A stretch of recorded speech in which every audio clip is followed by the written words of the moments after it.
Le Loft Music Sud Radio, Yvan Cuchius. Toutes les choses ont leur beauté, mais tout le monde ne sait pas les voir. Andy Warhol.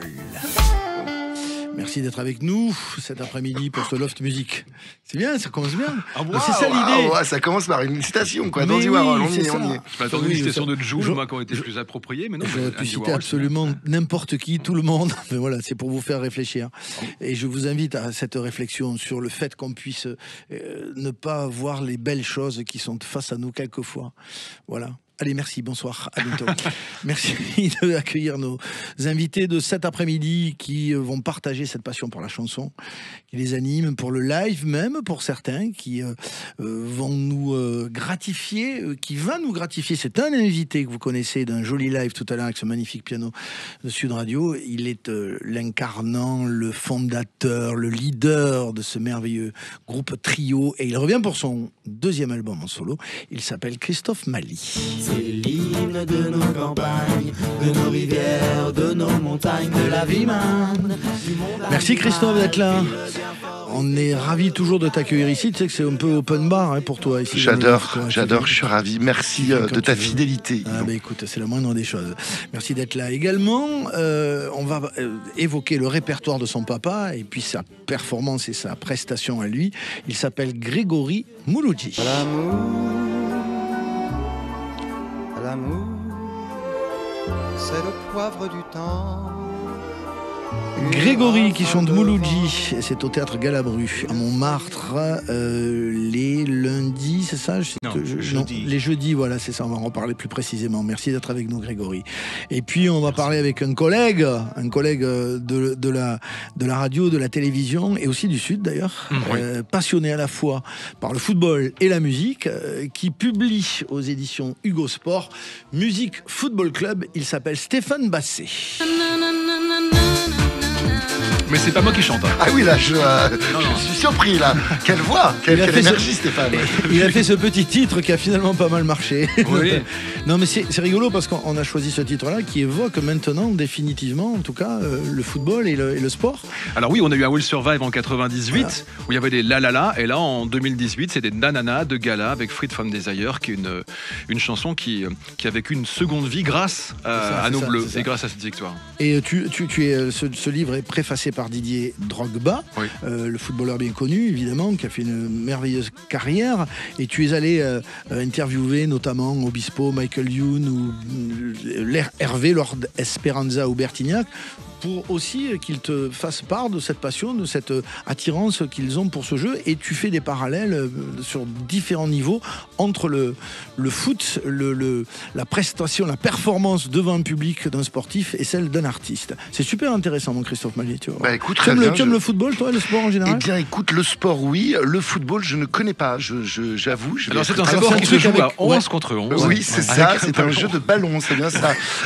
Non, j'avoue que je suis pas au fait du football, et je suis pas un fan de football, et je suis pas forcément, à part le tennis que j'aime bien regarder à la télé, mais sinon voilà, donc j'ai très peu. Par contre j'ai eu l'occasion de jouer pour la Ligue au Stade de France. Ah oui. Oui, plusieurs fois, donc c'était au Stade de France, le mec c'est le ouais, voilà, moi je déteste le foot, j'aime pas trop le foot, mais mon premier match c'était au Stade de France. Voilà, exactement.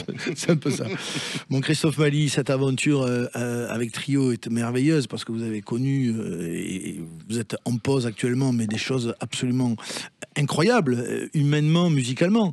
Les deux sont liés forcément. Quand on vit des choses aussi belles artistiquement, on crée certainement des liens très particuliers avec les copains qui sont sur scène et qui partagent ces moments-là. Et il y a quand même cette envie, enfin en tout cas c'est quoi, cette volonté d'avoir ta propre aventure solo. Ça veut dire qu'il peut y avoir une frustration quand on est à trois et qui donne envie de partir seul? En fait, c'est pas du tout un ego trip de se dire tiens maintenant je vais partir en solo, etc. C'est les chansons en fait. C'est-à-dire qu'à un moment donné j'ai commencé à écrire et j'avais envie d'écrire sur des thématiques un peu plus personnelles, d'écrire sur la famille, d'écrire sur mes amours, d'écrire des choses plus plus intime, d'ouvrir un petit peu cette porte-là que j'ai très peu ouverte avec Trio. Et donc j'ai commencé à accumuler des chansons, et en voyant ces chansons-là, je me suis dit, mais en fait, je peux pas les chanter avec Trio, parce que, alors il y en a sur l'album, parce qu'il y a un chaud-froid sur l'album, il y a aussi des chansons extrêmement enjouées, tu vois, très festives et tout, mais le cœur de l'album, on rentre quand même dans une sorte d'intimité, et je pouvais pas proposer ça. Alors aussi, avec Trio, on aurait dit, bon, bah, celle-là, on veut bien la prendre, mais bon, les autres, tu la mets de côté, la chanson sur ton père, la chanson sur ton frère, tout ça, tu nous mets ça de côté, ça nous convient pas. Et c'est aussi ça, un groupe, c'est ça, c'est être dans le compromis sans arrêt. Et c'est bien, et moi, je regrette pas, et je suis très heureux de toute l'aventure avec Trio, et ça va continuer, on va fêter nos 30 ans et tout. Qu'est-ce qui a fait que cette pause est arrivée, en fait? C'est quoi? Oh bah pour le coup, c'est moi par rapport à mes chansons, je leur ai dit, moi c'est vital pour moi. Il y a un moment, il y a des choses que j'ai envie d'écrire, des choses que j'ai envie de dire. J'ai plus envie d'être à la guitare, j'ai envie d'être au piano. J'ai envie d'ouvrir une porte que j'ai entrouverte avec Trio, mais là j'ai envie de l'ouvrir totalement. Et voilà, et c'est comme ça que du coup là l'album, et du coup on a décidé de faire une pause. Et puis on s'est dit, ça tombe très bien, on va fêter nos 30 ans là. Donc avant les 30 ans, on va se faire un peu oublier, et puis moi je vais partir sur les routes avec mon projet. Il y a toujours le challenge de trouver son propre son. Quand on a trouvé un son à 3, il faut après trouver son son propre, unique. C'est un petit challenge ça, parce qu'il faut pas que ça fasse trio, faut pas que ça fasse, c'est un peu la fenêtre est étroite. Le but c'est pas faire du trio, je veux pas faire du trio sans trio, tu vois. Alors pour moi la question c'est pas trop posée, puisque en fait avec Trio je suis beaucoup à la guitare, alors que cet album, et quand je l'ai composé, j'ai beaucoup composé au piano. Donc du coup même sur scène je me retrouve avec un Rhodes, je me retrouve au piano, donc le son c'est le piano et c'est le Rhodes qui guide finalement le reste de la musique, et qui a guidé le son de l'album. Deux invités dans la tendresse, j'allais dire, la chanteuse du groupe LIJ, et puis Alain Souchon. On sent à travers tout l'album d'ailleurs, et à travers ta façon d'écrire, et puis cette tendresse que tu lui portes, vraiment une vraie admiration pour Souchon, Christophe Maé. Clairement, Souchon, il y a deux grands artistes qui m'ont donné envie d'écrire, c'est Jacques Higelin d'un côté, Alain Souchon de l'autre. Alors Jacques Higelin, le côté éclatant, le côté débordant, et puis Souchon, peut-être un peu le contraire, justement, la pudeur, la tendresse, la douceur. La façon d'écrire, le style. Et donc, en effet, je suis assez inspiré par lui. Et puis, j'ai écrit une chanson donc, sur mon père. À quoi ça sert? Voilà, sur la famille. Et puis, c'est une chanson qui se passe sur les grandes plages du Nord de Berck. Et qui fait évidemment allusion à cette chanson, Le Baiser. Ouais, exactement. Et donc, à la fin, tu vois, je raconte mon père comme ça qui revient, parce que mon père a passé toute son enfance. Moi, je suis un gars de Schnorr, hein, tu vois. Et je parle de cette plage, je dis Souchon planait sur cette plage, alors que mon père, il revient revivre son enfance. Et donc, j'ai proposé à Alain, et merci beaucoup. En tout cas, c'était une fierté pour moi quand il a accepté de venir faire une apparition un peu fantomatique sur ce titre. Tu m'étonnes. On va t'écouter en live dans quelques secondes. Enfant doré, par exemple, piano-voix, ça serait bien. Quelle est l'histoire de cette chanson, Christophe? Enfant doré, c'est un terme psychanalytique en fait que j'ai découvert, qui raconte en fait quelque chose dont on parle pas. Il n'y a pas de chanson d'ailleurs qui en parle, et pourtant je pense que c'est quelque chose qu'on vit dans toutes les familles. C'est l'histoire de l'enfant préféré. C'est comment à un moment donné dans une famille, un enfant peut avoir des attentions particulières par rapport à ses frères et sœurs. Les parents souvent s'en rendent pas compte. Les parents se disent mais non, j'ai toujours aimé mes enfants de manière égale, etc. Mais les enfants eux s'en rendent compte. Et là, l'enfant doré, donc ça parle de ça, mais ça parle du point de vue de l'enfant préféré, de l'enfant doré, de l'enfant trophée qui regrette, qui dit on était trop petit, tu étais trop petit toi mon frère pour me détester, mais aujourd'hui le temps a passé et je voudrais te dire pardon. Voilà, ça parle de ça. L'enfance qui n'a pas été super facile, des parents qui n'étaient pas très unis en fait. Tu en gardes quel souvenir de cette enfance, toi, Christophe Maé? J'en parle dans l'album. Moi, j'ai eu une enfance heureuse. Franchement, j'ai eu une enfance heureuse, mais c'est vrai que dans ma famille, il y avait pas mal de tensions, il y avait beaucoup de non-dits, mais comme dans beaucoup de familles finalement.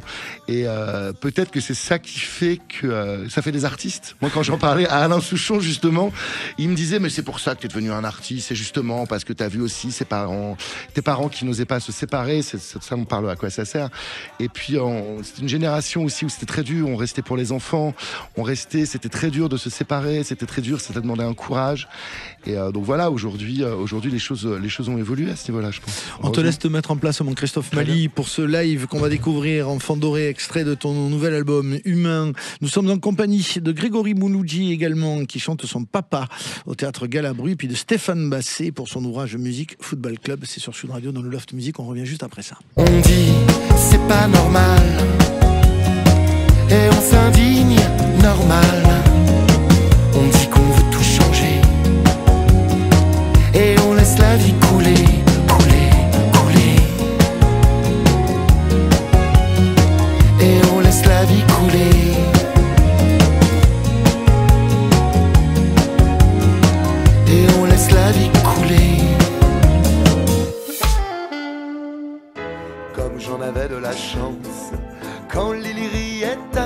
Christophe Mali part pour sa deuxième aventure en solo, son deuxième album. On l'accueille aujourd'hui en live dans quelques secondes, également avec nous Grégory Mouloudji et Stéphane Basset.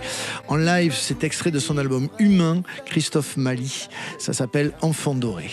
On pratique, mon Christophe, tu le sais, l'applaudissement de confiance quand même dans les lives, juste avant les lives. On ne sait jamais. Sur Sud Radio.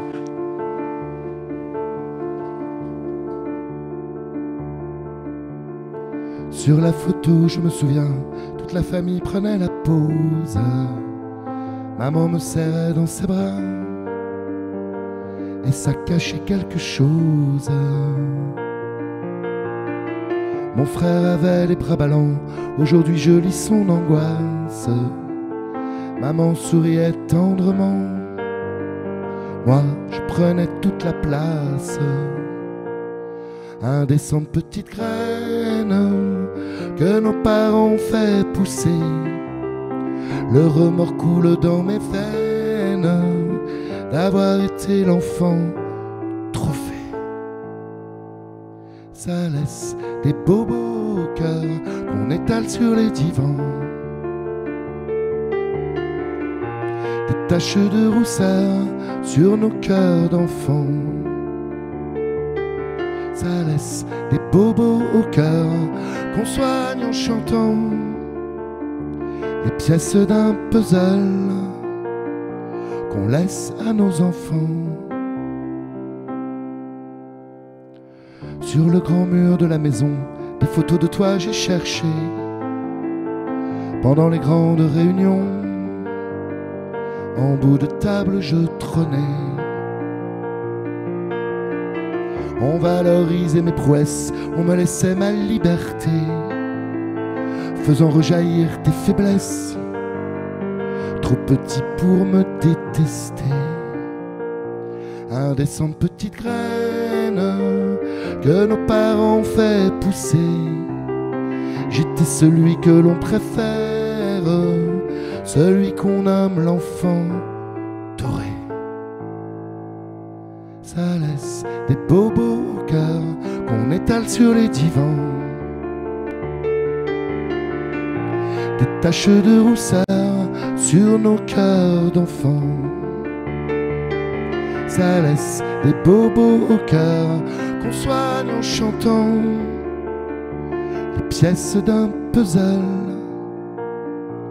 qu'on laisse à nos enfants.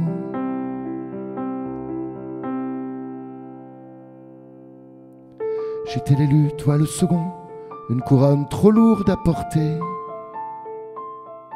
Pardon de n'avoir dit pardon, d'avoir été l'enfant doré.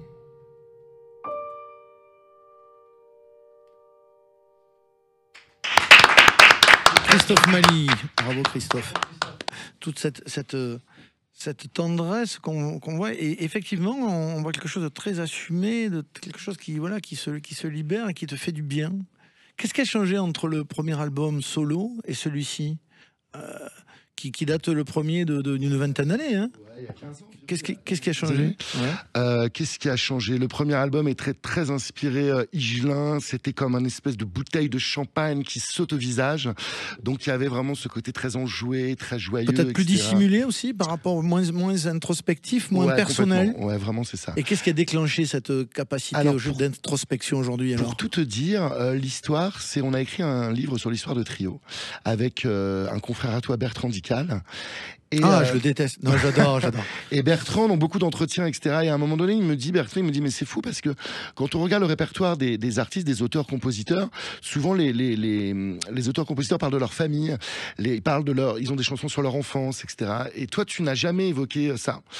Et donc j'ai pris ça, je me suis dit, mais c'est vrai qu'en fait, je me suis jamais servi de la chanson j'ai fait beaucoup de chansons hommages, des chansons hommages à des gens, à Danielito, à tout ça. J'ai beaucoup écrit sur les autres, sur des histoires assez émouvantes, des histoires très très sensibles, des douleurs, des blessures, mais j'ai jamais écrit sur moi-même. Donc du coup, je sais pas, ça fait un tilt dans ma tête. Je me suis dit, je vais me servir de l'écriture. Alors au début, je me suis dit, je vais écrire un bouquin. Mais bon, écrire un bouquin, c'est tout un truc. C'est le rêve de tous les chansonniers. Des chansonniers, c'est écrire des bouquins. Et les mecs des écrivains, c'est écrire des chansons. Et du coup, c'est vrai. Et j'ai commencé à écrire. J'ai écrit, du coup, sur ma famille, sur toutes ces. Parce que là, dans Enfant doré. Ça paraît triste comme ça, mais en fait c'est quelque chose qui est réglé pour moi. C'est quelque chose qui, parce que c'est autobiographique, évidemment, une grande part est autobiographique. Donc c'est des choses que j'ai réglées dans ma vie. Mais le fait de les écrire, du coup, ça permet de les dire. Ça permet aussi à nos enfants, à mon frère, à nos petits enfants, aux autres générations, de dire voilà, il y a des choses qui ont été des douleurs dans notre vie. Il y a des choses qui ont été des grandes douleurs, des non-dits dans notre famille. On a réglé ces choses-là et de les mettre en chanson. Tout d'un coup, l'ineffable devient visible, tu vois, et devient lisible aussi pour les autres. Et c'est aussi, moi je pense qu'on a la chance, nous, de pouvoir écrire, de pouvoir dire en mots, de pouvoir transmettre. Et donc j'avais envie de me servir de ça, donc c'est ça le déclic. Il a raison, Souchon, hein, quand il te disait ça, que voilà, tu es artiste certainement à cause de tout ça, et finalement cette carrière, elle a des vertus thérapeutiques aussi quand on fait tout ça. C'est la maïeutique, c'est la maïeutique. C'est magnifique. C'est ça. C'est beau de voir tout ça. Dans cet album de Christophe Mali, il y a le featuring Lucie Lebrun, et ça donne Dernier Humain. On est les derniers humains sur cette terre. Le monde est dans nos bras, il reste toi et moi. Imagine tout ce qu'on pourrait faire en déplaçant les ruines comme on l'imagine. Les derniers humains sur cette terre. Le monde est dans nos bras. C'est imparable, hein, le refrain de ça. Avec aussi l'axe humaniste qui est chez Trio et qui reste chez Christophe Mali, bien évidemment. Exactement.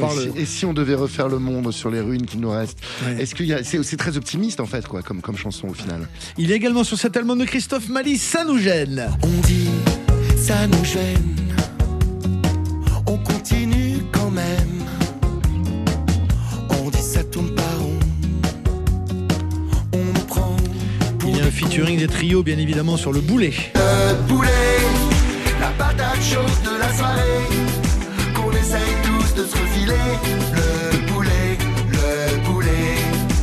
ah le boulet.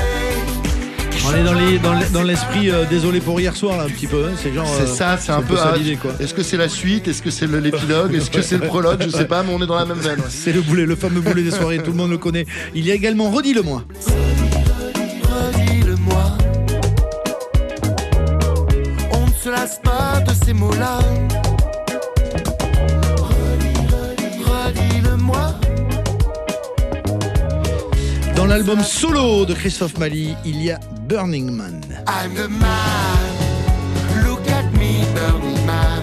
Comme on danse. Life-changing experience. I'm the man. Look at me, Burning Man. Comme on danse. Il y a également Les Oiseaux. On voit là-haut, cloué à terre du vide. Quand on regarde en l'air, on voit là-haut, cloué à terre du vide. C'est l'album de Christophe Mali, l'album solo de Christophe Mali qui est en concert. Il y a une jolie tournée. Hein. Dans quelques jours, tu es à Paris au Café de la Danse, 25 et 26 mars. Il y a Nantes au Décadence le 12 mars. Le 13, l'Antichambre à Mordel. Toute la tournée qui passe par Bruxelles, qui passe par La Cave, les grottes de La Cave, tu m'en parlais tout à l'heure, le 29 mars. Certainement un très très bel endroit pour faire des concerts. Et Lyon, la péniche de la Marquise. Toutes les dates sur le site officiel et les réseaux sociaux de Christophe Mali.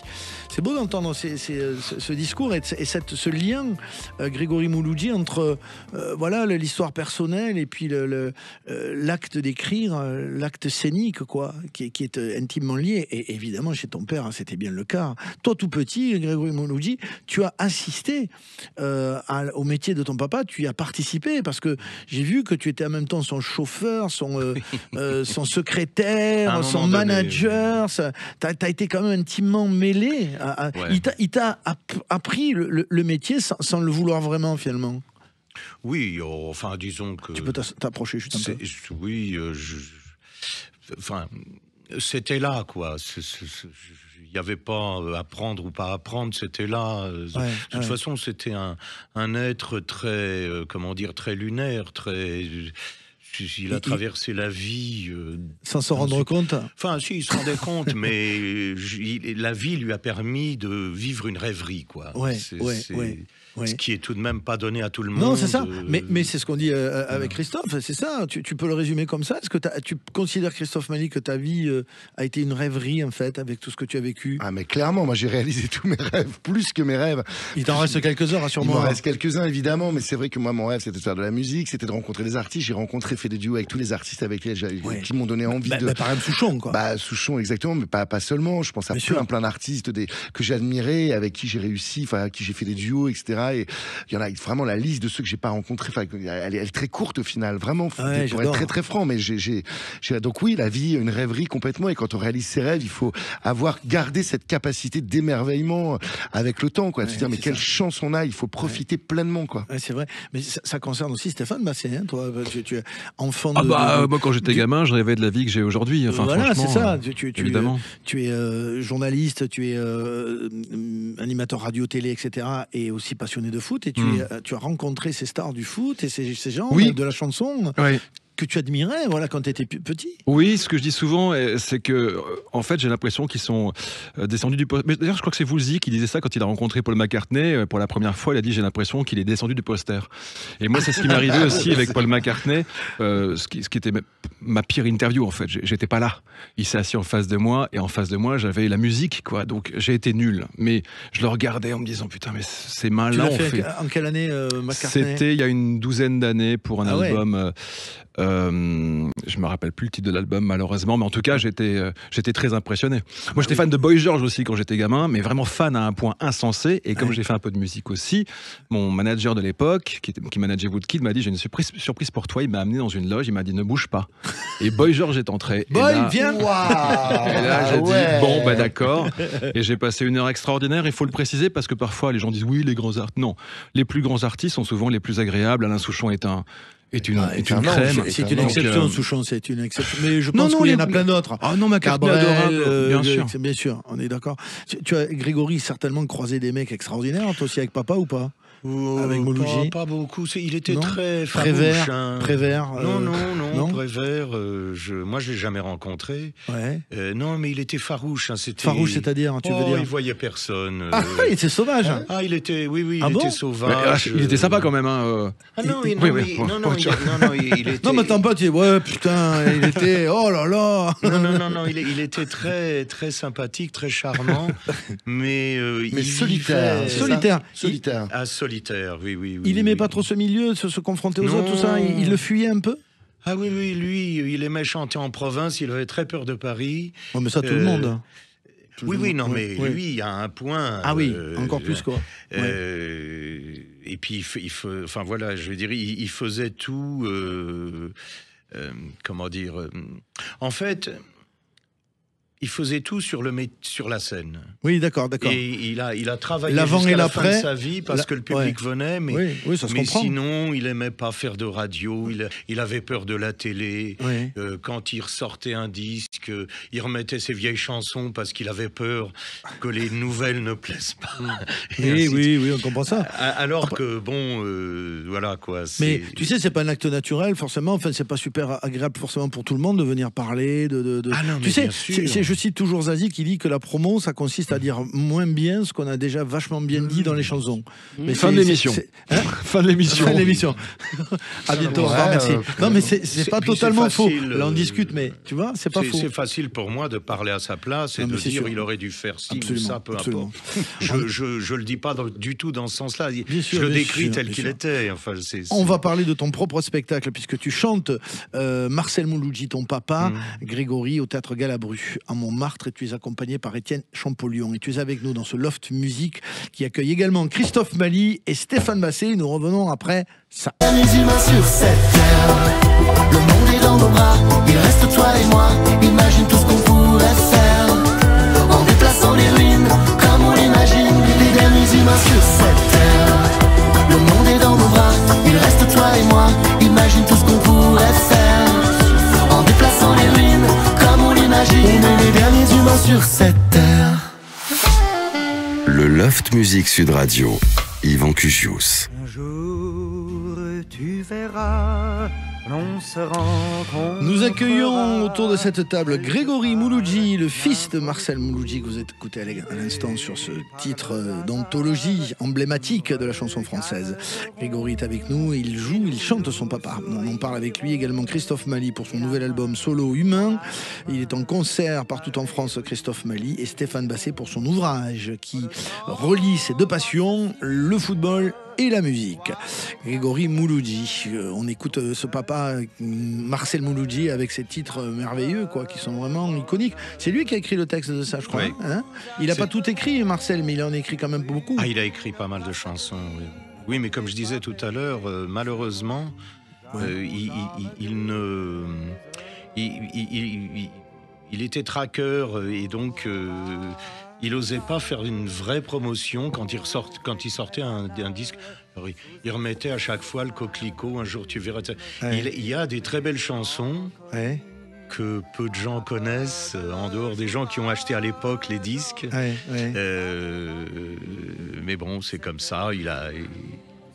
Ouais. Qu'est-ce qui t'a donné envie à toi de reprendre ton père?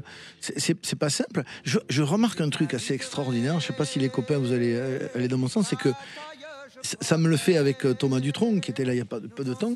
C'est qu'il y a une espèce de proximité de voix vraiment, de mimétisme. Bah, pas que voix, hein. Oui, c'est vrai. Mais non, mais la physique, il y peut rien. Mais la voix, est-ce que Oui. on la façonne soi-même? Est-ce qu'on la façonne soi-même et qu'on est influencé par son papa au point de chanter comme lui? Il y a je ne sais pas, c'est sans doute un peu des deux. Je veux dire, nous sommes tous les enfants de nos parents. Quand il se trouve qu'on a un père qui a laissé des disques, on peut entendre sa voix, sinon la voix s'éteint avec la disparition des gens. Moi, j'ai le privilège de pouvoir voir mon père, par exemple, au cinéma quand il avait 14 ans. Ouais. Qui peut dire j'ai vu mon père? Enfin, je veux dire, en dehors de quelques... Donc, c'est des choses, on ne sait pas trop. Oui. Mais on ressemble tous à nos parents. Non, je parlais vraiment de la voix, de la façon de chanter, en fait, du mimétisme qu'il peut y avoir. Mais quelle est la démarche? C'est quoi? C'est de perpétuer l'œuvre de papa avant tout? C'est quoi la première raison supérieure, oui, j'allais dire? Enfin, supérieure. Enfin, ça existe. Je suis là, je peux le faire. Et puis il y a ce Laurent Ballandra qui pousse au crime. Non, bien sûr. Qui me dit si, il faut le faire. Alors je le fais, voilà. Quoi. Bon, écoute, non, mais j'adore. Voilà, il y avait quelques concerts à faire. Bon, je l'ai fait, puis après on voit quoi. Hein, mais c'est important aussi quand l'éditeur, en l'occurrence Laurent Ballandra, c'est un éditeur et ça. Ouais. Donc c'est important aussi que l'éditeur il soit là, qu'il dise que ces chansons elles existent, ces chansons elles ont une force. Cette chanson, quand on les entend là, on entendait un peu là ton père, tout ça. C'est très cinématographique pour nous. C'est-à-dire que nous tout d'un coup on a des images qui nous viennent. On a une époque et c'est une époque très très marquée. Donc c'est hyper bien qu'il y ait des éditeurs comme ça qui disent mais attendez, il faut faire vivre les œuvres, il faut qu'elles soient reprises. Alors là c'était son fils, donc mais ça donne envie de replonger dans cet univers. Il faut juste te rappeler pour le coup, pour les gens qui ne savent pas que les éditeurs, c'est la base de leur métier, c'est de faire vivre le catalogue. Donc il fait bien son travail. Mais exactement, et c'est bien de le faire. C'est très bien. Bien sûr. Oui, parce qu'il y a aussi un problème de diffusion qui était évident, c'est que Mouloudji aujourd'hui sur les radios il passe plus. Ben oui, mais enfin encore une fois, quand je dis c'est un peu de sa faute, c'est pas pour le blâmer, mais ça a été sa vie. Il s'est mis un petit peu en dehors de tout. Mais il y a plein d'autres références qui ont fait beaucoup, qui n'étaient pas du tout introvertis ou timorés et qui passent plus non plus à la radio. Enfin, je sais pas si on a raison. Bien sûr, oui. C'est quand même une mécanique chez nous où il n'y a plus trop la place pour ça. Quoi. Mais il a été remixé, Mouloudji. Il y a eu l'amour, qui a cartonné. Il y a Bon Entendeur, écoutez, on s'en met un petit dans l'oreille, qui était en 2017, écoutez, qui a repris justement. L'amour, c'est quand tu m'aimes. L'amour, c'est quand je t'aime. Sans te le dire, sans me le dire. Bon Entendeur, 2017.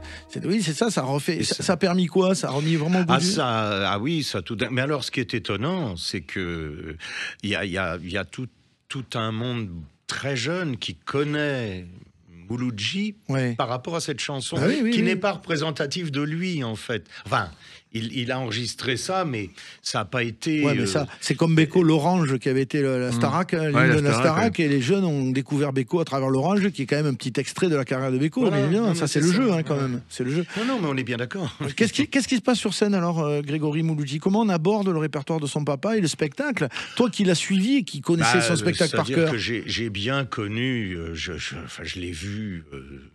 Je sais pas, des centaines de fois. Ouais. Donc je connais. Alors j'ai reformulé ça un peu à ma façon, en essayant de retrouver l'esprit de son tour de chant ou récital.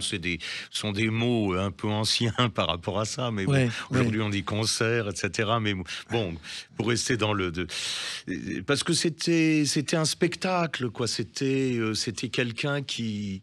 C'était un numéro de musique, c'est ce qu'on appelait un numéro de musical. C'était, puis en plus, c'est un homme qui était fait de... c'est un homme qui, à l'âge de 14-15 ans, a rencontré, a été... plus ou moins adopté par un petit monde par le monde des surréalistes. Il était proche de Simone de Beauvoir et Sartre avant que tous ces gens deviennent ce qu'ils sont devenus.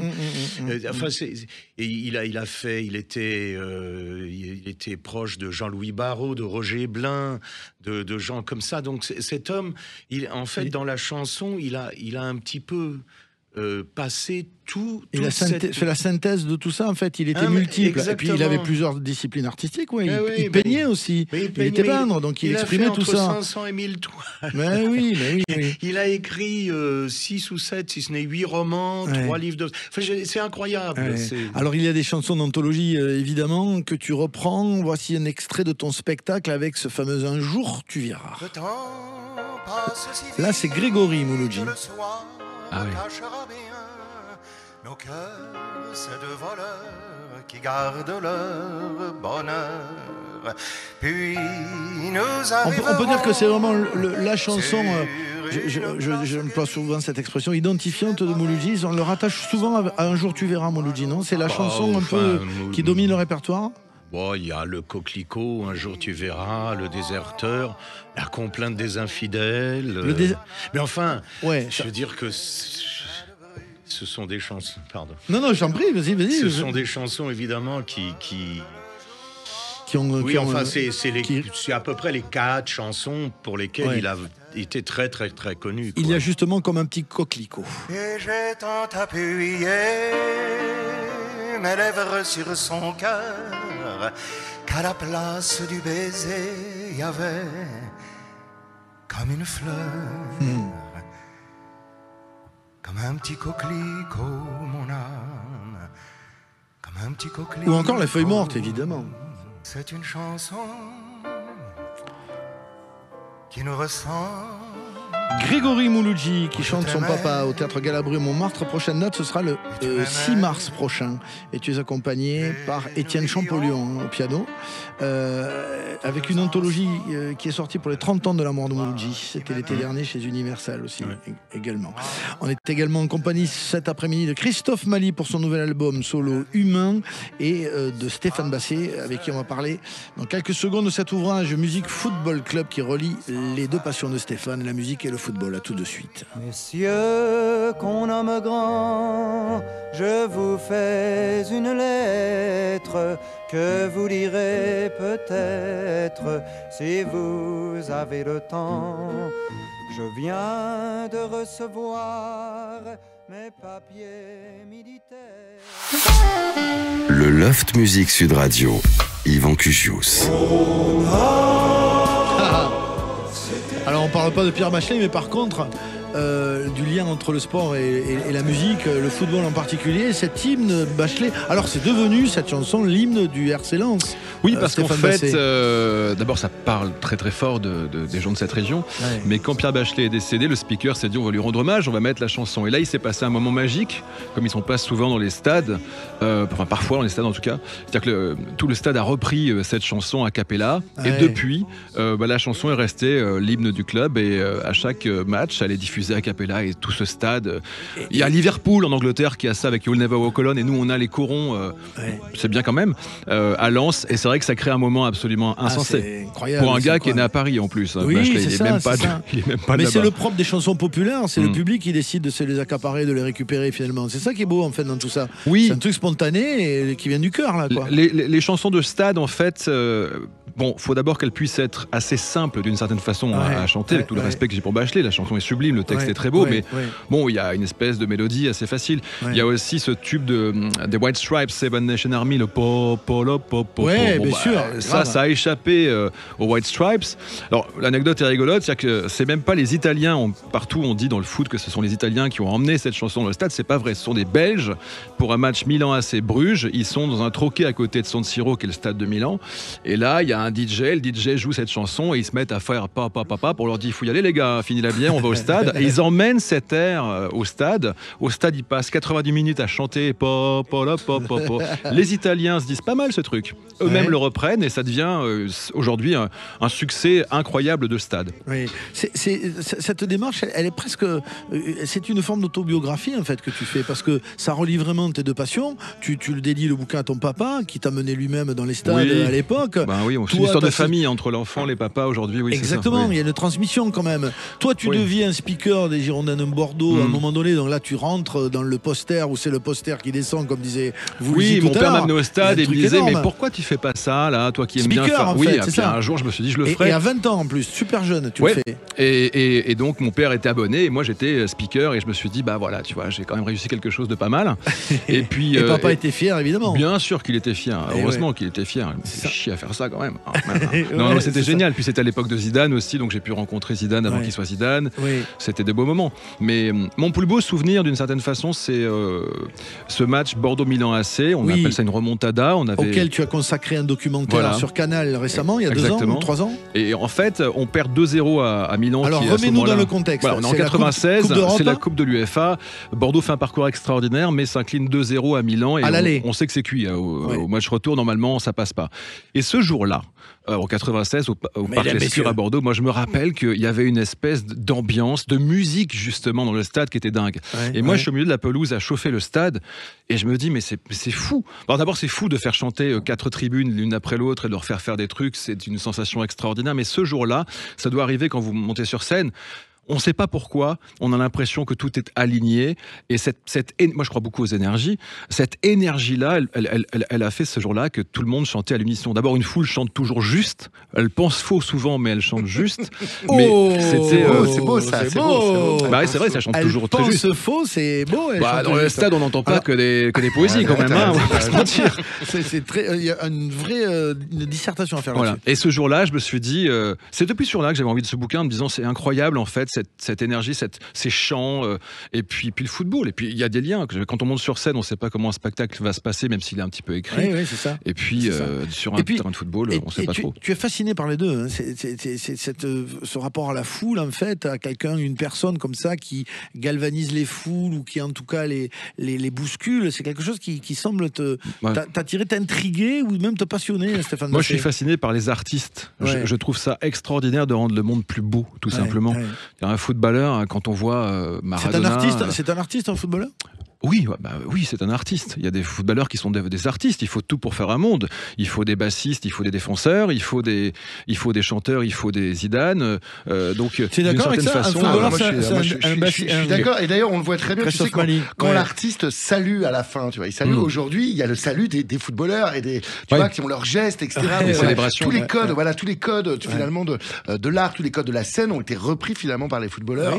Pas que dans le foot, mais surtout dans le foot, parce que là, il y a une vraie transmission. C'est vrai, et puis il y a plein de parallèles que tu fais dans ce bouquin que je représente à la Caméra Musique Football Club chez Hugo Sport. Il y a plein de parallèles, on les prend dans tous les sens. Alors, il y a des parallèles, il y a des moments où ça se croise aussi. C'est pas ce qu'il y a de meilleur, mais c'est ce qu'il y a de plus drôle. C'est-à-dire que particulièrement quand les footballeurs se Veulent mettent chanter, à chanter, ouais. il y a des casseroles extraordinaires. Jean-Pierre François, à Bah, je te l'époque, survivrai. Ça, c'est parce que Barbelivien le croise en boîte de nuit à Cannes. Il se dit, Ouais. mon petit gars, je vais faire de toi une star. Ouais.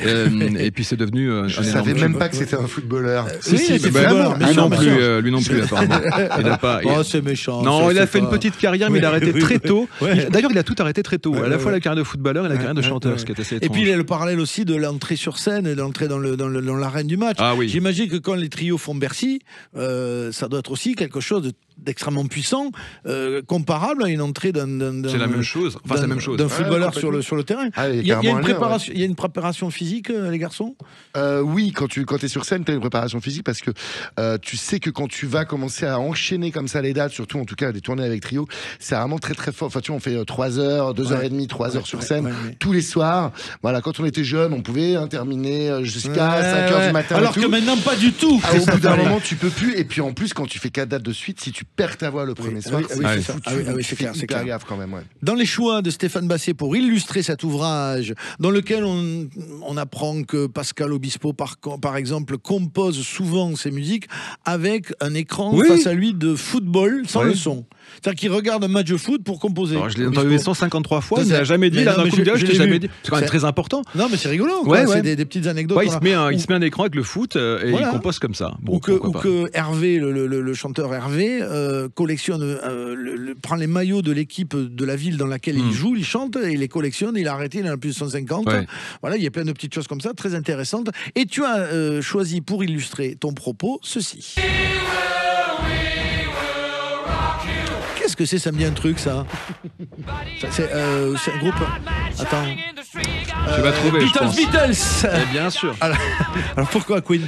Bah Queen parce que l'anecdote est sympathique, c'est-à-dire que ça mêle les deux. C'est-à-dire que Queen fait un concert, à la fin du concert, le groupe salue, va backstage, et puis Brian May entend le public qui chante a cappella You'll Never Walk Alone. Et il se dit, il faudrait qu'on ait nous aussi notre You'll Never Walk Alone.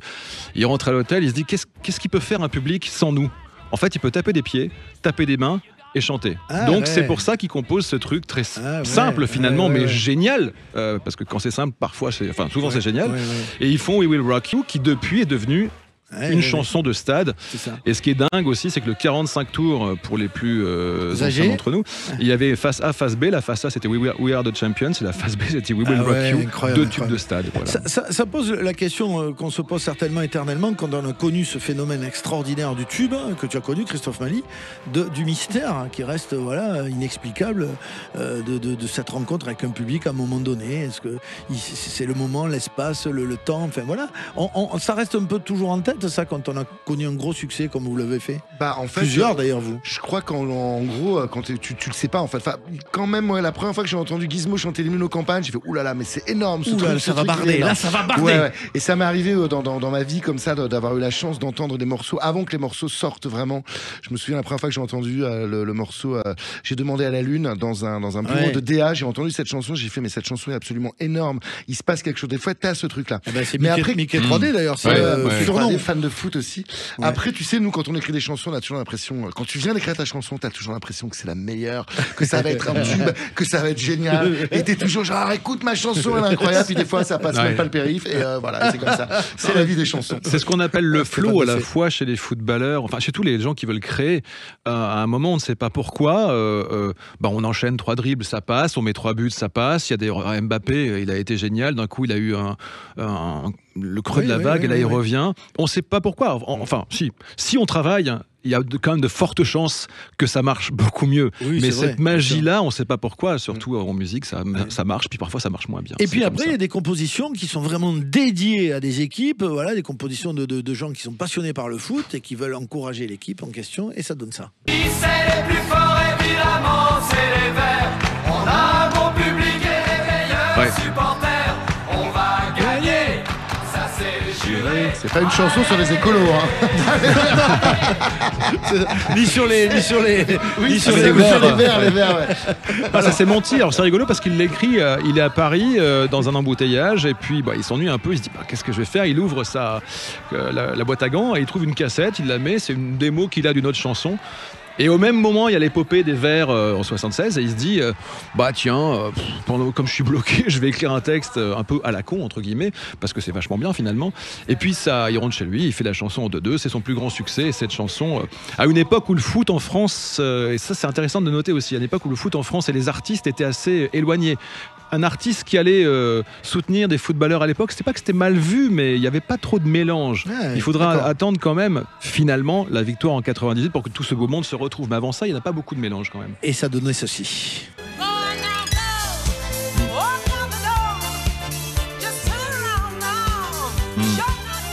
Gloria Gaynor, I Will Survive. Ouais. Ça c'est dingue hein, parce que la puissance de la musique qui va rechercher les images. On écoute ça, il y a immédiatement chez chacun d'entre nous l'image qui va avec quoi. Bien sûr. Ça, les Champs-Élysées blindés, Zidane sur l'Arc de Triomphe, et vas-y quoi. Et c'est une femme dans un milieu très masculin aussi. Oui, Ça, oui. faut Oui, le ça, c'est souligner vrai. aussi. Et C'est vrai. ce qui est étonnant, et c'est ce que je raconte dans le bouquin, c'est que on n'a pas vraiment prêté attention aux paroles de cette chanson. Mais quand l'équipe de France commence la Coupe du Monde, personne pense qu'on va gagner. Elle est en plein doute. Et la chanson, le premier couplet, raconte exactement ça, cette période où on se dit je sais pas trop si je vais y arriver.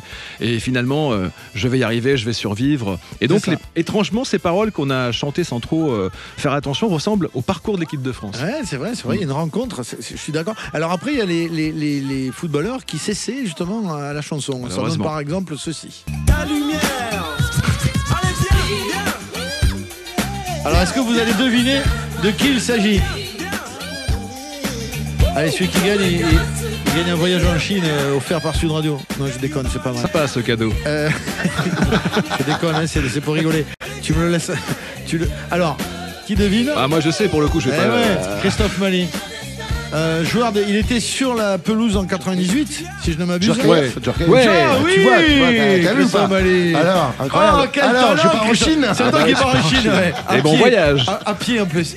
Et donc, Yuri, alors, est-ce que c'est une bonne chanson? Bah c'est pas, enfin bon moi même le petit bonhomme en mouche, je pense que c'est une bonne chanson. D'abord quand on fait une chanson que les gens l'écoutent et chantent dessus, c'est une bonne chanson. Oui, c'est vrai. Bon, il vient de gagner la Coupe du Monde, le gars, il marche sur l'eau, il pense qu'il peut absolument tout faire, il se met à rapper. Il n'y a pas que lui après la Coupe du Monde, il y a eu Emmanuel Petit qui a chanté aussi. Enfin les gars à ce moment-là, quoi qu'il pouvait se passer, on leur disait t'es génial mec, vas-y fonce, oublie que t'as aucune chance. Bah il l'a fait, mais c'est pas fou quoi. En tout cas, vous avez tous ces liens entre la musique et le football. Les deux passions de Stéphane Basset aux éditions Hugo Sport, préfacé par Didier Drogba. Merci mon Stéphane. Mais avec grand d'être plaisir, passé comme dans toujours. ce loft. Écoute, partagez. Merci beaucoup également à Grégory Mouloudji qui est en concert sur l'œuvre de son papa. Il chante Marcel Mouloudji au Théâtre Galabru. Le prochain spectacle, ce sera le 6 mars. Il est accompagné par Étienne Champollion. Merci d'être passé, Grégory Mouloudji. Et puis notre Christophe Mali National avec son nouvel album, le deuxième en solo, Humain, qui est disponible, qui sort dans 5 jours. Vendredi, exactement. ouais, il sort vendredi. Absolument. Merci d'être passé nous voir avant la sortie de cet album. La tournée te mène au Café de la Danse à Paris les 25 et 26 mars et puis évidemment dans toute la France. Salut Christophe, merci d'être passé dans le Loft. Merci à toi Yvan. À tout bientôt. Merci à Enzo Ramos à la préparation de cette émission et à Anto qui était à la Réal. Bonne journée sur Sud Radio et à la semaine prochaine. Salut.